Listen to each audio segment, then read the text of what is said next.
Welcome to NeoAcademia, where the walls of the ivory tower are shifting. I'm Natasha Mott, and today I'll be sitting down with Todd Kashdan to figure out how academia could undergo a principled rebellion. Todd is a professor of psychology at George Mason University, known for his teaching, mentoring, and a prolific research program on well-being. Todd's written 5 books, and today we'll be exploring his latest, The Art of Insubordination. But before we get started, I've got to tell you, NeoAcademia is possible first and foremost because of you. I appreciate your support, and if you love what we're doing here, head over to theorygang.io/newsletter for behind-the-scenes footage and much more bonus content. Thank you for sharing your most valuable resource, your attention. And if you're interested in making better use of your attention, I got you. NeoAcademia is also possible through support from Readocracy. Readocracy is on a mission to save the internet by making how we inform ourselves matter. So they've created a first-of-its-kind technology that rewards people for consuming high-quality content. Readocracy makes the content you consume count, awarding points, badges, LinkedIn upgrades, and insights into your information diet. These insights are like a Fitbit for your mind. They can help you understand how your information diet is affecting how you think and feel. Readocracy has won awards and backing from Mozilla and BetaWorks, and is used by curious minds at Stripe, Cisco, Zoom, and over 30 other top companies and schools. NeoAcademia is proud to be sponsored by Readocracy and has a series of collections curated by me and each of our guests on readocracy.com. And for access to the NeoAcademia resource collections, head over to theorygang.io/newsletter for this episode's show notes. Now let's explore. I first met you on TikTok. I saw one of your TikToks and I thought, oh, I like what this guy's saying. There were not a lot of bells and whistles on the TikTok, but I'm like, no, this guy's got a good message. I immediately downloaded your book for some reason. And I thought this guy would be really interesting to have on this podcast because you frame insubordination in this book in such a beautiful way. And I feel like I've always been kind of a rebel myself. I grew up raised by a Rhonda. You grew up raised by a Roxanne. I read at the end. I think that we kind of grew up the same. Like we probably have a very similar perspective. But I wanted to ask you about your thoughts on the academic institution as it pertains to being a rebel. What do you think is the most important place where we need rebellion in the university systems today?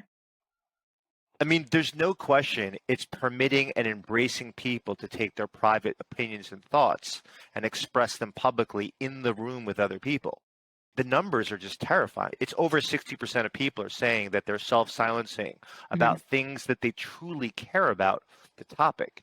And I mean, for me personally, if you're in a room and you're talking about where do we make budget cuts and someone is waiting to lick their fingers like a golfer and seeing where the winds are blowing before they speak versus saying my initial impulse with my knowledge base is that we need to focus less on recycling in our institution, which is costing 10% of our budget, and putting that money towards how do we recruit people who are highly talented but controversial figures who will offset a very homogeneous number of people in this institution.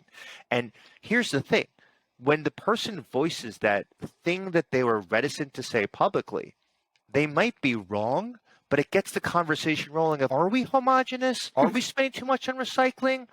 Is there utility in asking ourselves that there might be a cost if everyone has the same ideological views? So everything could be wrong, but it opens up a series of questions, and that's what the institution is missing, those questions.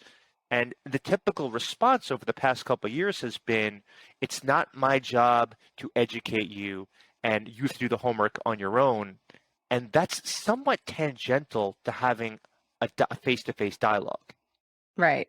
I mean, it's contradictory to the entire premise of the university. Isn't it a repository for knowledge and a place where we go to build on our knowledge? And that response to me from academics is absolutely abhorrent, to say that you need to do your own research. Then what is the point of having you as a professor here at the university?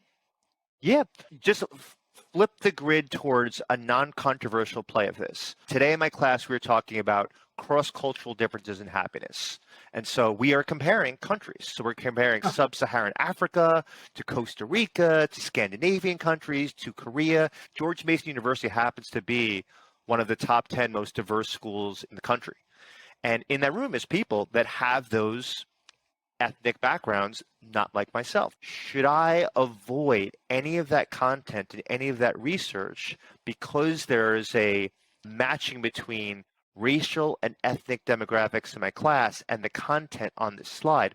Or can I actually just set this up and say, listen, I'm going to present a bunch of findings that are going to tell you on average which country is better to live in for your happiness, but it says nothing about the individual.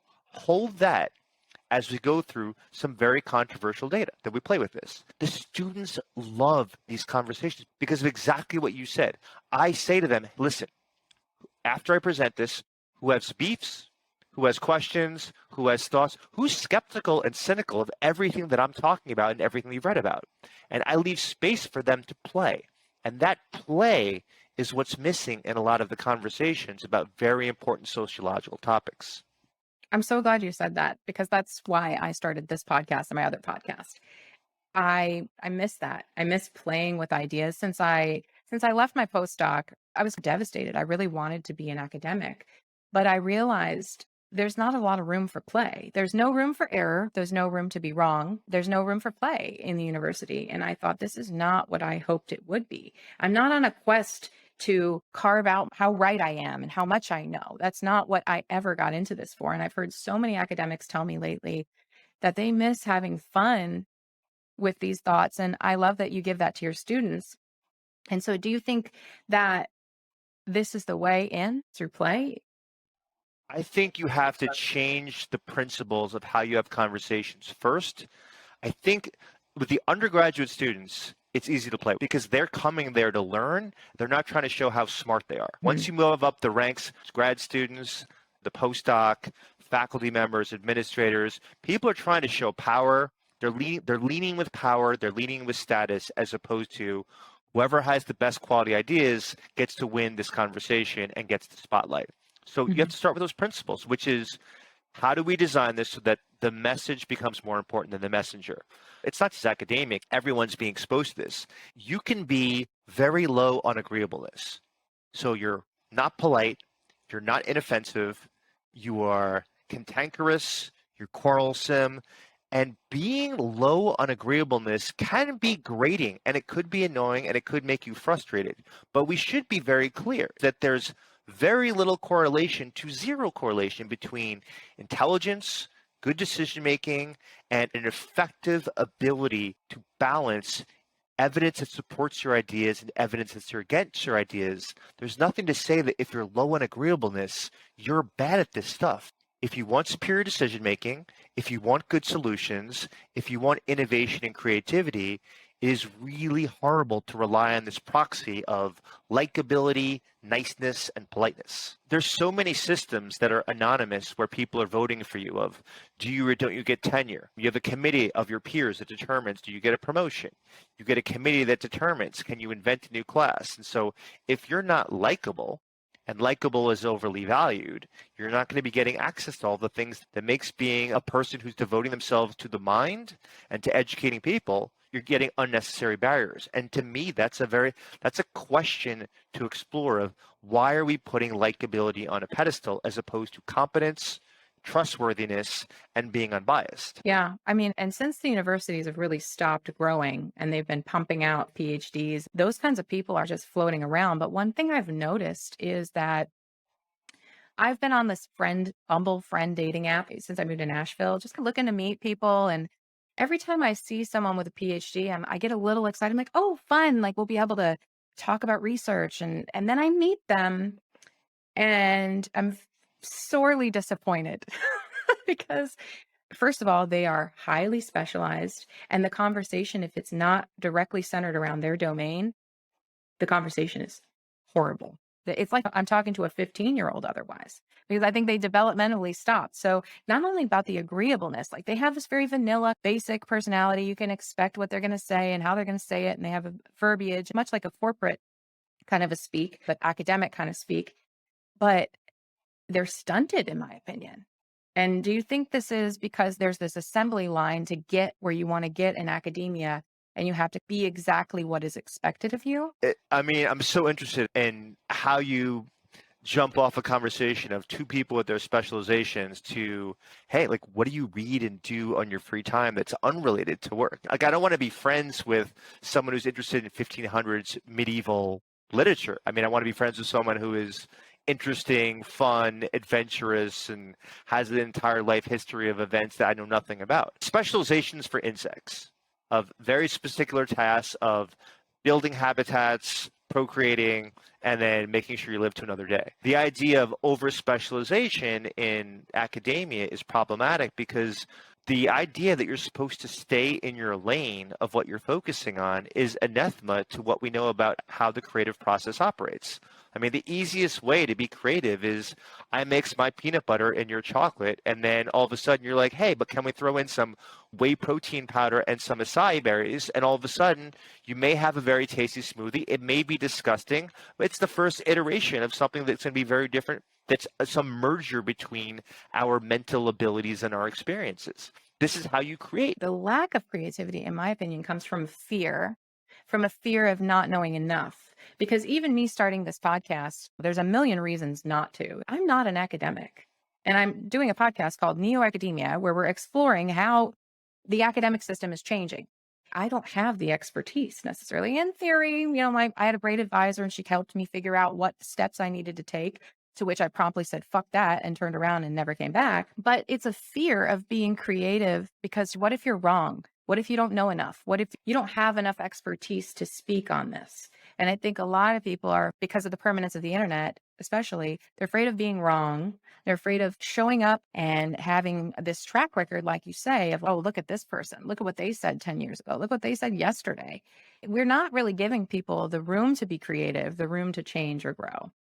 Yeah, we're definitely disincentivizing people to take social risks. And the social risk is you offer hypotheses before you know what the data show. I mean, this is the first thing you learn in science is hypothesizing. Like this just happened today. There's world regional data of suicide rates from 1980 to 2016. And they don't show a systematic increase over the course of time. It's actually really convoluted, the data. There's an interesting drop in the 2000s. There's an interesting rise around 2012, and then there's another drop. And someone asked me, like, hey, I know this goes against what the media is saying about how mental health problems are only increasing. It's an epidemic. But how do you make sense of all of these upward trends and then these little troughs? And I said, listen, I can make up a story, but I have no freaking clue about what's happening across the globe to make any meaningful hypothesis. Now that I know where the troughs are and where the rises are, you can map history onto there and make a really nice story. And what we need people before that information comes in, for someone to say right now in academia, and this is my area, is mental health difficulties or psychopathology, and say, what are your hypotheses of what the percentage of people with disorders are going to be like in the next 6 months, 1 year, 3 years, before we know the results, and offer hypotheses. And not everyone could possibly say it's only going to increase. Right. And if it doesn't increase, then you have these interesting questions. Are there naturalistic interventions that we can explore the bright spots of people who are healthy, that we can then learn from them and then actually try to implement them in other people's lives without pharmacology and without psychotherapy? So we need more people to be wrong. Or even like play with adjacent possibilities. Now you say in the book, there's a difference, right? With cartwheeling in the library, you need to have intent, not be reckless about it. And I think that in your career, if you're wrong too many times, it's a problem. And on the flip side, if you're right a lot, people start watching. I felt like I had a pretty good intuition for things in molecular biology. I'm like, this makes sense. Sequences, patterns, that's kind of what scientists do. They recognize these things. And so I had a few ideas about some molecular processes that were happening, and my dumbass starts sharing it with people. And I got scooped quite a few times. The last time I got scooped, I was like, I'm done. While I was happy that my ideas were playing out and coming to fruition, you can't survive on that in academia. In stark contradiction to this idea that you're not allowed to be wrong, you're also not really allowed to be right too early. So there's this guarded nature to academia as well. Yeah, and then the currency is dysfunctional. to be the lead thinker, the lead scientist, the progenitor of ideas is where you get all the credit. And if you're a collaborator and just with a large group of people, you don't get a sufficient currency to buy you a job, a promotion, a grant. We have a very individualistic approach versus a collectivist approach. And if you Right. look over the course of history, you reference the cartwheeling in the library talking about the origins of Darwin. The way Darwin was successful was he built on the shoulders of over 30 other people who came close to understanding the nature of evolution, thought about it in the human species, but were afraid to reach out further and say, maybe God's not a supernatural power, like God is not involved in the changes in primates and humans over the course of successive dozens and hundreds of generations that happens there. And he was willing to take the risk, but it took him over 20 years to go from the written manuscript to make it public. We don't want people to wait 20 years and hold on to genomic information that can improve the quality of life of human beings in society. And we also don't incentivize people to share that information early because, as you said, everybody is fighting to get the information out there because they know whoever's first to market gets credit for being the innovator. And we don't leave room for saying, Natasha came up with this idea, Jacob built on it, Jessica took it one step further, and then finally Michael put it into a trade book for the general public, and now people understand it. Often Michael gets the credit for this general trade book. You ignore the scientist who generated the idea, especially the initial person who thought about it, and there's not enough incentives for people to showcase the entire trail throughout their journey if they're the ones that get all the cash and prizes.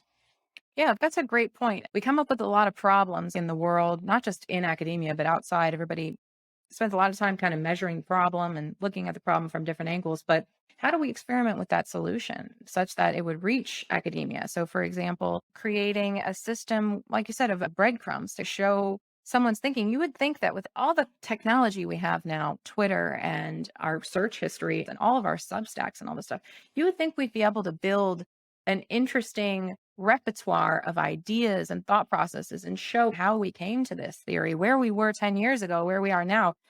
That is really interesting, in my opinion. So much more than just seeing the same kind of big names, the 60, 70, 80-year-old dudes putting out these high impact nature papers and whatnot. I want to see how they got there. I want to see who got there, who was with you. But instead, you see these big nature papers, there's 10, 15 people on them, and 3 of them go on to have a career. So let me take an example that I know, because I like this idea of thinking about solutions. So Daniel Goleman published this bestseller is an understatement book, Emotional Intelligence. I can't remember what year it came out, but I think it was 25 years ago. And everyone in the know in the field of psychology is aware that the idea started with Peter Salovey, who's now the president of Yale University, and John Mayer, who's a professor at University of New Hampshire. Now, those two people who invented the concept of emotional intelligence in a very arcane, very fifth-person academic papers about emotional intelligence have received none of the benefits that have occurred with Daniel Goleman. I remember being at a conference. Peter Salovey was there, who invented this term, emotional intelligence, and fleshed it out. Daniel Goleman writes the book about it that gets to the public, becomes popular. A limousine comes to the scientific conference, drops off Daniel Goleman. He's got a driver. It's like a red carpet. It's a whole thing. He's got a personally tailored suit on. And then Peter Salovey had taken like a cab there, who invented the idea in the first place. And they weren't even on the same panel to discuss emotional intelligence. Peter Salovey asked a question of Goleman, who's on a throne on stage being anointed as, oh my God, I'm so glad we have this guy here. Now, I'm not picking on Daniel Goleman as he's wrong, but what's an alternative approach to do this? Now, you could put on the front cover your co-authors. You could also have in the inside cover or the first page, as you're saying, here's the origin of this book intellectually.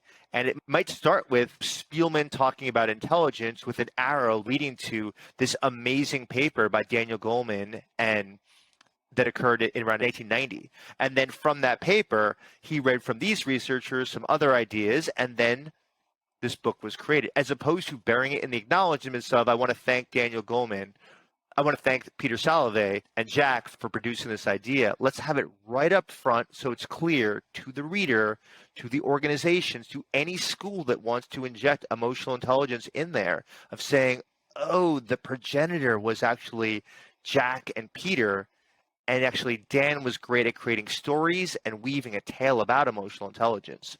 And everybody wins if you actually have everything transparent and upfront. This is a story that you should know as a psychologist. But this brings up an interesting point of what do we need to know as academics? We talk about hyper specialization, but then when we hyper specialize, we don't even know the rich history of what happened. There's so much to know. So it's a balance of, do we need to know all of the technical aspects? Do we need to know the historical aspects? What's important? Great question. Let me say, first of all, what not to do. I think we've become very consumer-centric, where the student comes in with exactly what they want to study, and then they're not hypotheses. I'm looking to confirm my theory about problems in society, and I'm going to collect data to confirm that. So a lot of this falls under the category of quote-unquote social justice that's happening in psychology right now. The problem is very simple. If you want to resolve racism, ageism, sexism, homophobia, any of those issues, you need to find the root mechanisms that explain the most variance in the problem. And so you should only have hypotheses, not confirmation when you come in. Starting from that point of that you're coming in to learn, is that you need to be exposed to things on the periphery of the thing you're interested in. So if everything you're interested in is the early socialization and how that relates to your sexual orientation, then you need to know about the developmental nature of the brain. You need to know about peer relationships. You need to know about primary caregivers. You need to understand about opportunity-rich and opportunity-poor neighborhoods.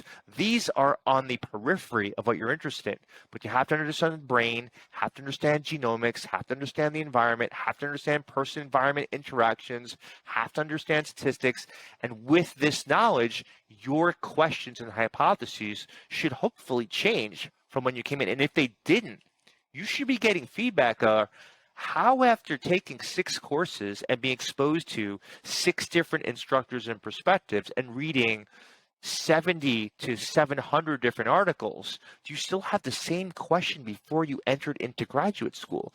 And so being consumer-centric to me is that I make the big bucks and my colleagues make the big bucks, because we're going to be the first ones to tell an all-A student, you're not all that. There's a lot of things you need to learn, and you're having problems conceptualizing their ideas, and you have some difficulty actually weaving in historical remnants that are related to the question you're interested in now, and you have potential to do this. Let me show you a better way. People now are afraid to give negative feedback because what's the currency of being a good instructor in academia?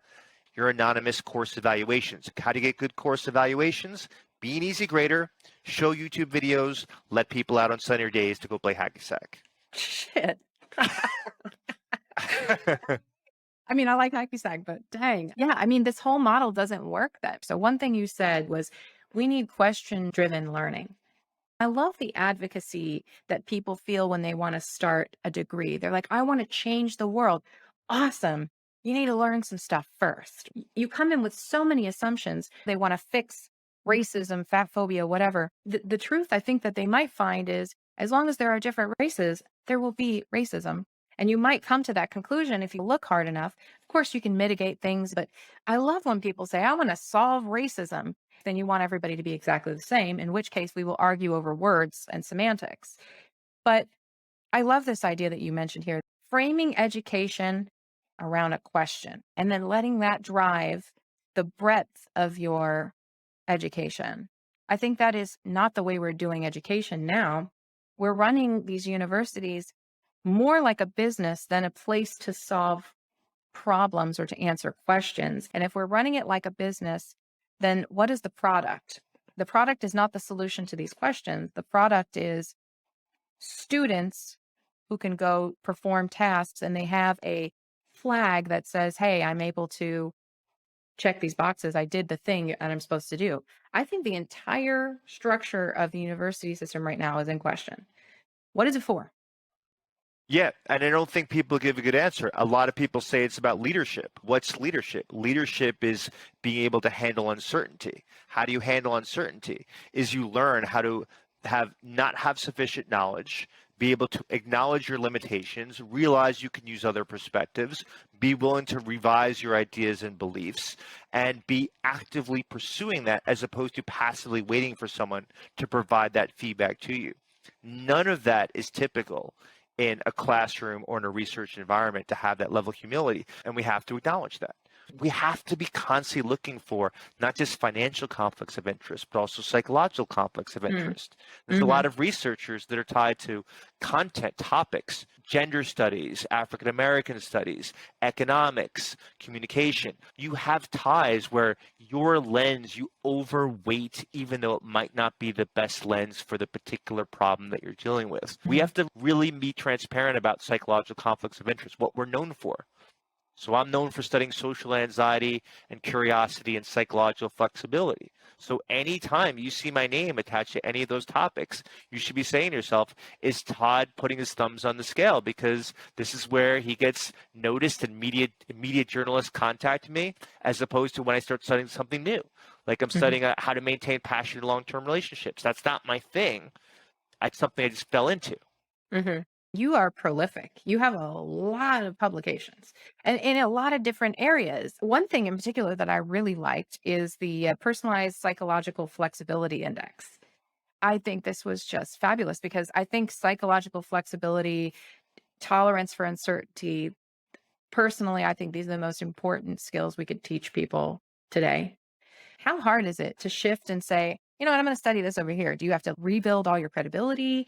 What's happening when you do something like that? I think that the entry point is actually really simple. It's just you have a question and you contact someone who has more expertise than you, and maybe you collaborate, but maybe you can do a one-off anytime. And there's a paper of mine that got some traction after Obama made the statement, Republicans, when they get upset, I'm butchering this, cling to their guns, their churches, and something else. You remember that, like in Pennsylvania? So that statement came out publicly, and my laboratory was like, are people more pessimistic or more optimistic in the aftermath where they feel very religious or spiritually committed to their faith? And that's a question. Like Obama raised it as if it was a fact, and we're like, oh, this is a testable question.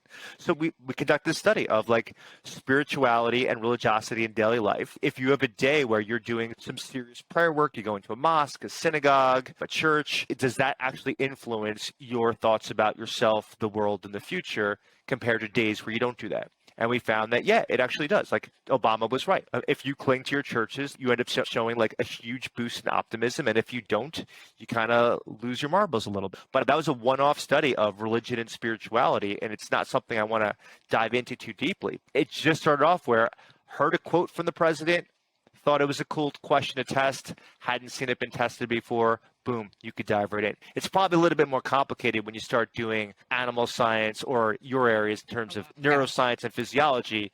And you got to move from lung capacity to activity in the anterior cingulate cortex. Oh, yeah. Technologically, you're restrained. But this brings up a question that I've been tossing around a lot in my mind about. I want to bring people on this podcast who are doing things in and outside of academia.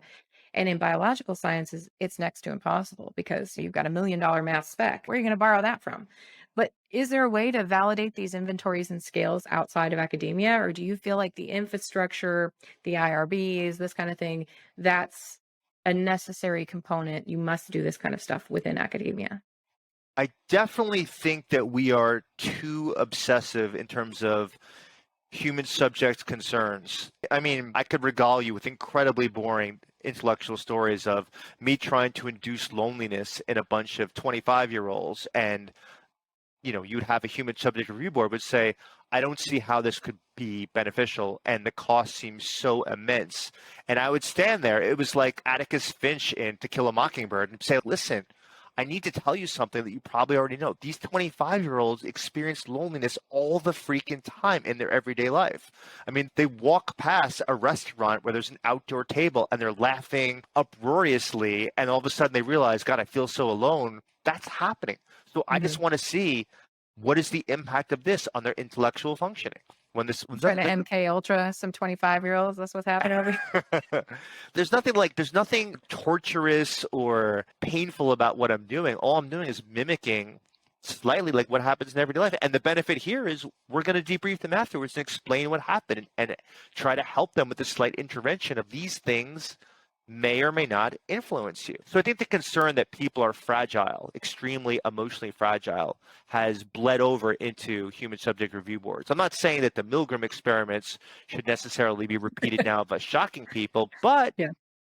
there was a cool study by Tom Gilovich at University of Virginia, and he was interested in how horrible is boredom to human beings. And what he found was that people were willing to be electrically shocked 9 times in a row rather than sit in a room and doing nothing in a dark room. And that's a valuable finding. Like, it's so bad that being shocked is better. Our tolerance for boredom is so low. We need constant stimulation, definitely. Yeah, and that does infect academia. I know that students are being asked to read less and less from every decade to the next one. And there's a question of, what is a college degree worth when you're reading 30% of the articles and books that someone would have read in 1995? Is it equivalent in terms of your knowledge base? And I don't know the answer to that. So at the same time, while we're hyper specializing, we're reading all the shit that's out there right now instead of taking a deep dive historical perspective. I mean, when I tell you I never read any kind of scientific philosophy, I'm not kidding, until after I left academia. They didn't teach me any of this. They just go, no, you test some shit and that's it. I mean, there was no philosophy, but I want it.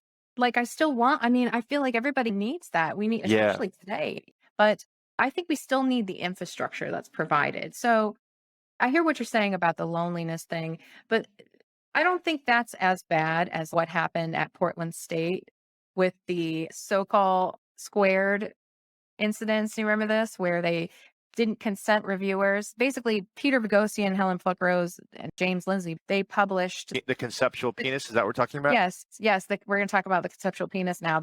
They published, all these pieces of shit that they sent to these reviewers, and then Peter Boghossian was going to get fired. I don't know if he's still I don't know if he's still at PSU, but he was going to get fired because he didn't left. consent. This is an interesting world of these heterodox thinkers.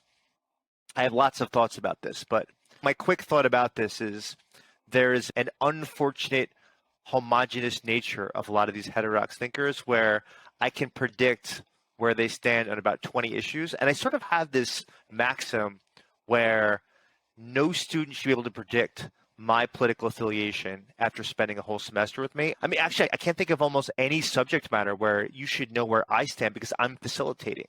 And I have to make sure that no matter where you stand politically, like, you are welcome and involved in my classroom, and I'm going to listen to your ideas, and everything's going to be evaluated on their merit. But I'm definitely not going to give you any less of a voice because of where you stand. I think there's a very low level of compassion for the difficulty and transition of being in your late teens and your early 20s in society today. And I just think when these conversations about microaggressions and trigger warnings, we should lean towards being compassionate because this is the age where mental health difficulties start to arise. Maybe that's my clinical psychology background that makes me a little bit disappointed in a lot of these heterodox thinkers. Yeah, no, I see that as well. Speaking specifically about the IRB issue with some of these experiments, you cannot consent.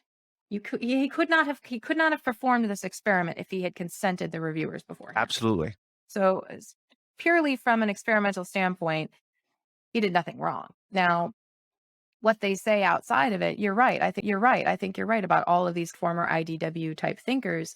They all kind of march to the beat of a certain drum. And I think this speaks to the idea of intellectuals outside of academia. Now, what we're talking about is when you shift from being a scholar or an academic to being a public intellectual, where I think there are certain things that are expected of you as a public intellectual, and you have to keep up appearances. Like with Jordan Peterson, when he came out, we talk about this on my other podcast quite a bit. He was an interesting thinker. He told a lot of stories, the maps of meaning kind of thing. And then he just fell straight down into where everybody expected him to fall down. He's on the right now, period. Like, we can all just make the memes about it. We know. It's just so boring to me to fall so easily into a category. It's uninteresting. Yeah, it's I mean, there's just a lot of low intellectual humility and then castigating other people as being disinterested in your ideas or unwilling to hear your ideas. Sometimes your ideas just are off. And I think it's a beautiful thing when people do mea culpas. One of the things, for example, that I really appreciate about Sam Harris in this circle is that it's just like playing wiffle ball in the street when you're a kid. And if the wiffle ball hits a tree, you say into, which means, all right, there's something that interfered with the ball. We're going to do a do-over. And when you're a public intellectual, however that's defined, is you can always come out the next day and offer words or footage of you that says, listen, I got this wrong. I apologize. Here's what I would do differently. But you want that to be because of the ideas, not because of the social pressure, which gets back to the equation of a principled rebel. If you're doing it because of social pressure, then it's problematic because it's not about you. It's about the marketplace of ideas. So Larry Summers, when he got castigated for offering a few hypotheses about why women are less represented in the technology and mathematical fields at Harvard University, he did a mea culpa. He apologized to the Harvard community and to the world.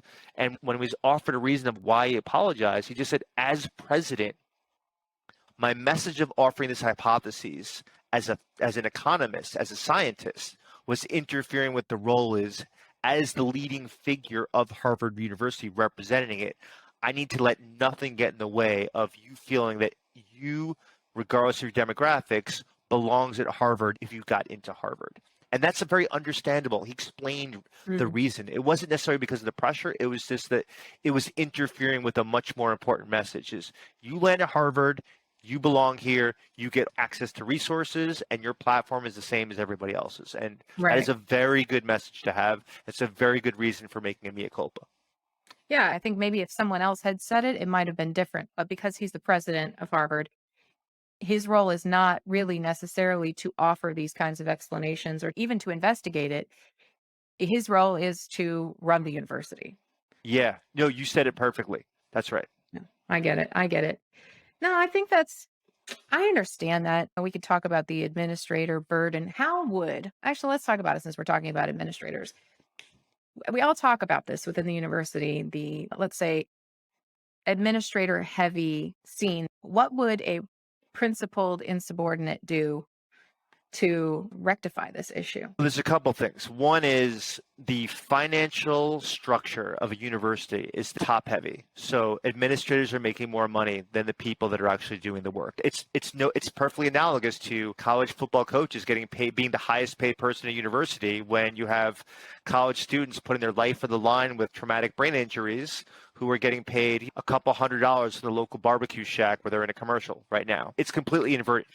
The people who are the creators, the innovators of the ideas should be getting the most money. And you don't go into academia to become a rich person with a yacht and then a 10-bedroom house in the Hamptons. You get financial stability. You have enough job security that you hopefully use that platform where you get to say the things that people that don't have the temperament, don't have the financial security, and don't have the advantages to know how to work with society, the problems that exist, that you get to speak up for them.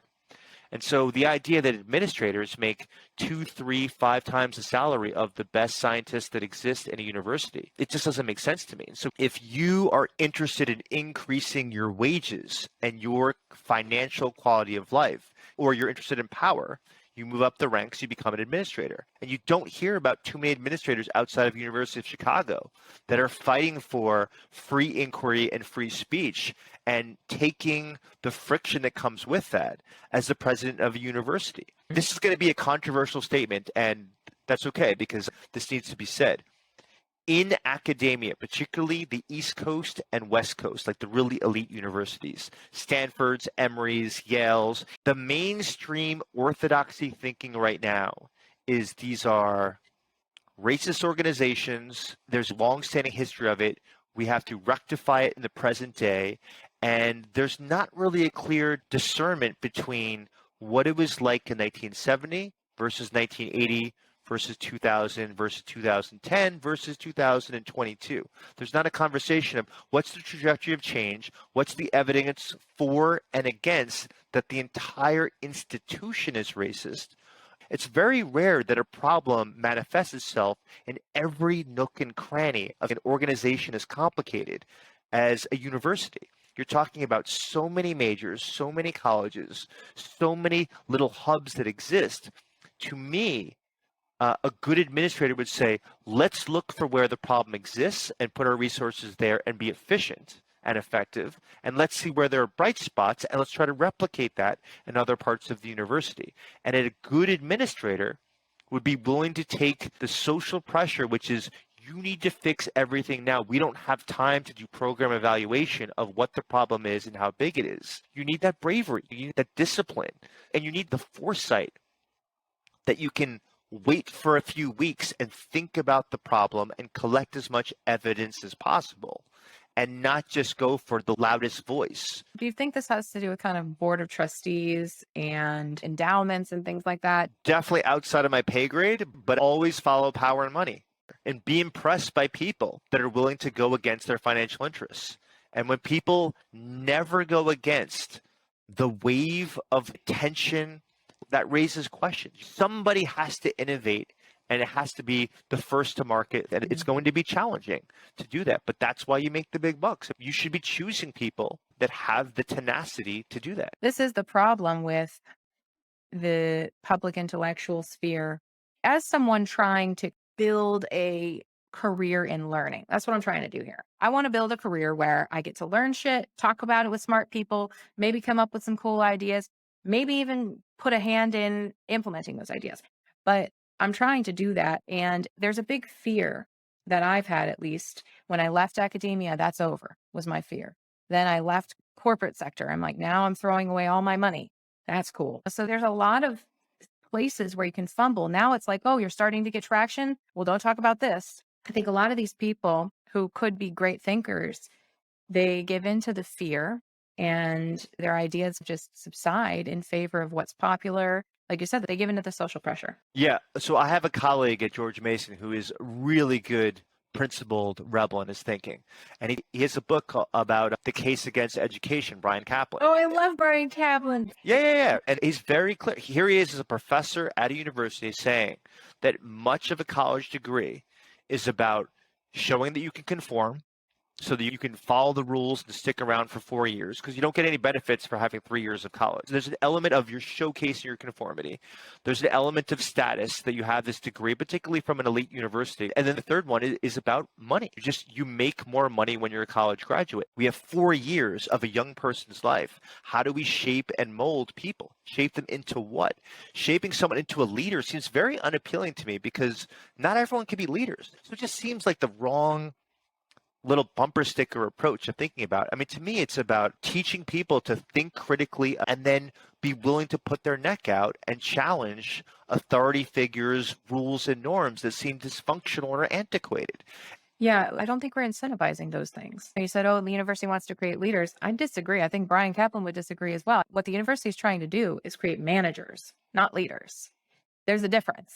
And the incentive is to become a manager, because a manager is someone who is basically handed a pile of money, and some of that money they get to put in their pocket, and the rest of it they decide where it's going to go. We don't want to create a bunch of managers. We've got a plethora of managers in this country, the professional managerial class, we might even say. And I think that's the vibe I get from a lot of young PhDs these days, is the PMC. It's bourgeois.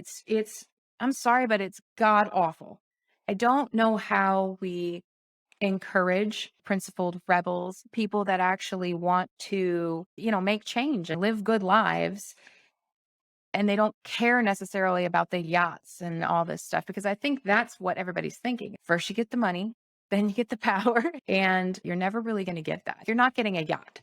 So even if you sell out, you are not getting a yacht. You know what I mean? Like administrators in university, why are you thinking with your $400,000 salary that you need more? I had a point with money where I was like, this is enough. 10 years of this, and I'm like, I don't need to do anything else. Does nobody else think that? I think people misunderstand wealth, because there's your own personal philosophy about wealth, and then there's the social comparison to other people about what wealth is.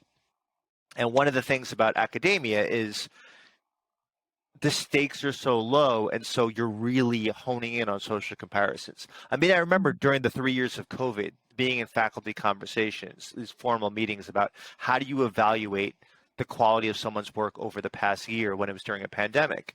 And the modal response was, we shouldn't be doing it because everyone's trying really hard, everyone's doing great work, and everyone's putting everything into the game. And I kept shaking my head saying, no, they're not. Like, no, you can't just say that because you didn't even take a poll. And then not every study is equal in terms of their quality. I mean, especially in your world of neuroscience and physiology. Shoot, you forget to measure a baseline and all of a sudden it's completely moot, everything that you studied, when you're actually trying to investigate what's the impact of deep breathing or any intervention whatsoever. There's a conversation about merit that has to be brought in early and stick around, that not all ideas are equal, not all questions are good, not all things that are published are valuable just because the arbiters have said it deserves to be in the stacks in the library.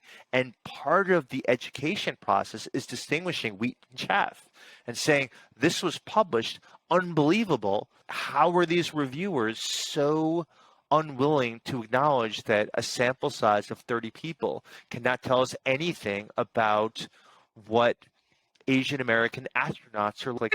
I mean, it's just too small of a sample. And then if you don't have a comparison group, how can you say anything about those demographics? Studies like that exist. There's thousands of those studies. And I think we have to be able to go against our interests sometimes and say, you know what? This is not high quality work. It's B- work. You're doing A work. This is the type of thing that should be rewarded and incentivized for our students, especially when they're starting early, and for faculty, no matter whether they have tenure or not. It really is about what have you done lately in terms of the quality of this exact thing that we're examining.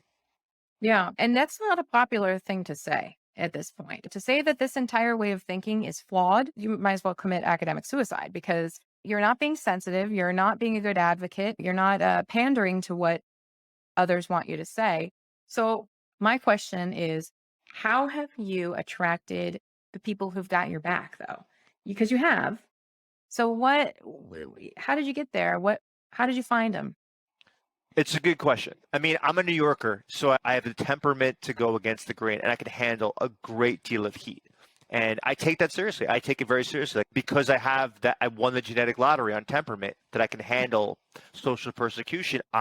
That's debatable. I'm from Chicago. Midwesterners got it better. We got it better. You know what? Midwesterners do let just water just drip over a duck's back. I mean, there's no question. And they're more self-effacing than a New Yorker. I'll give Midwesterners credit about this. But if you have this temperament, that's why I wrote the book. This is my mission in life, is to speak up for people that are more reticent, are shyer, are more social anxious, are more sensitive to rejection. I mean, Gallup has done a great service of explaining that you only need 1 to 3 close friends in your workplace, and it'll transform your well-being in a workplace. You can feel secure. You're willing to be more risk prone as opposed to risk averse, and you can handle the idea of a number of adults that do not find you to be an affinity, prefer not to be around you, and don't invite you to lunch dates. Who has time to hang out with dozens of people in an adult world? I mean, I have 3 kids that I want to spend time with. I mean, I have a perfectly functional life with enough people that I play pickleball with, that I work out with, that I hang out with. I have no room for other characters. So with that social world, you only need 1 or 2 people in the workplace that have your back. And I think a lot of people have this belief that it's a political system where you have to collect the majority vote for you to function in this organization. And that's an anathema for you being authentic, and it's an anathema for you speaking your voice when the orthodox view is going in the wrong direction. And I've taken lots of heat on a regular basis. Do you want to tell the story you told me about how you got booed off stage? I think you're likable as a rude Midwesterner, but maybe other people don't. Yeah, I was giving a talk about psychological flexibility. I was the last speaker of a series of 4 people. Everyone who spoke before me spoke about mindfulness, and Aaron Beck and Albert Ellis, they're the founders of cognitive behavioral therapy. And they talked about one of the strategies for dealing with depressive thoughts or anxious thoughts is cognitive restructuring. If I said to myself, oh my God, Natasha seems not to be paying attention to me, I must be boring, I must be unintelligent, I am mind reading. It's an illogical thought. So I can reframe it in terms of, I have no idea what Natasha's thinking. And that reframing of that thought supposedly reduces my depression and anxiety. So three talks in a row, same content, different experiments. And so I popped on stage and said, listen, for those of you that are hoping for another talk on mindfulness and kind reframing, I hate to tell you, I'm going to actually talk about something different. And everyone was booing me as if I was saying that the 3 talks in front of me were horrible. And so then I started talking, and I was talking about how our research shows that mindfulness actually doesn't predict creativity, innovation better than psychological flexibility. As I'm giving this talk, I noticed in the audience was the guy with the most popular mindfulness measure in the field of psychology. And I called him out. I said, hey, good to see you in the audience in the middle of my talk. By the way, I apologize for ripping mindfulness a new thread. And then I got booed for playfully interacting with him and acknowledging him in this group setting. And people started to walk out. There were a few people that started to walk out of the talk. And afterwards, when I hung out with the other 3 speakers, I was like, wow, you would think that because we're not talking to our therapy clients, that we could be playful and goofy and not take ourselves seriously. It was a lot of attack for a very low grade playful verbiage. So were most of the people clinicians or academics? These are social and personality psychologists, not even therapists. So they're academics, basically. Yeah. This is the thing, though. Talking about people who have your back, those people are not your friends. They can't be. I can say this. Sometimes you have beautiful litmus tests to see, would I want to be friends with you? Would I want to sit around a fire pit and drink bourbon with you if you boo people and are upset because someone is saying mindfulness is pretty boring? Oh, actually, that was another time I got booed. I said, listen, I know mindfulness is pretty boring, so I'm going to start talking about something else. And everyone went gazoo-goos on me. It's as if I said something like an anti-Semitic mark in a room full of people. I didn't realize that mindfulness was held so close to the vest. Oh, gosh, this is one of my major beefs. I mean, I'm in an academic writing group with the Heterodox Academy, actually. Oh, no, formerly known as the Heterodox Academy. We've been ousted, actually. And there's a few people that I love. I got to know a few people. But a lot of these people take themselves so seriously. I can't. I doubt they'll ever listen to my podcast because they take themselves that seriously. So I have no problem saying this, and I probably wouldn't say it to their faces just because it's not fruitful. People want to say things about the university that it's toxic and it's conservative, and it is. But also, I'm starting to realize maybe those just aren't my people. Maybe that needs to be that, and I need to be this. I want to ask you your opinion about what you think about this concept of NeoAcademia. The job of the university is to create knowledge, maintain knowledge, and to disseminate knowledge. There are tech companies that are maintaining knowledge. There are creators that are disseminating knowledge. There's a whole bunch of people not in the hard sciences that are supposedly creating knowledge. The university system, in my opinion, isn't really doing a lot of that beyond creating. They're disseminating knowledge in a factory assembly line kind of way. But what do you think about this idea? The way I look at it is, what are the things that are not rewarded in academia that are involving educating the public about science? I talked to a reporter for 2 hours at the BBC, and they publish an article about curiosity. It reaches millions of people. That isn't even a line that I write in my annual review. I write a blog post. I think my Psychology Today blog post has, last I saw, is 4.5 million unique readers. That has no value in academia. I wrote an article for Inside Higher Ed about the 10 principles for productive conflict. And it was designed for universities to actually adopt this, so that you can actually have a piece of paper, a single page, and you can give it to people before a meeting of, like, here are things: the benevolence principle, the likability principle, assumption of positive intent principle. And that's not a line on there. So, and that's going to reach many more people than my past 10 years of scientific articles I've published in prestigious outlets that happens there. Having a Twitter following, answering people's questions about science, people that want to go to school, people that are in school, early career researchers, people that want access to my data set. That gets nothing. That gets no value in academia. If I write an op-ed for the New York Times or Wall Street Journal, nothing. So just with that list, ask yourself, if you're listening to this podcast and your taxpayer dollars are going to public education to somewhat fund universities, and I'm at a public university. And none of those things that reach the public are rewarded. Being on a podcast, like, this is not something I would ever write down because it's been disincentivized. That's problematic. This is how I promulgate information in a digestible, fun way about what I do in the laboratory, where I have the privilege of taxpayer dollars and grant funding agencies and benefactors and thousands of students that sit in. I get to test, I get to stress test ideas and then throw it out there to the public that happens there. And for that not to count says something that you need this NeoAcademia, where you need people who will be rewarded for doing the task that people in academia won't do. No, I do it because I love it. I do it because I have tenure, so I have the job security.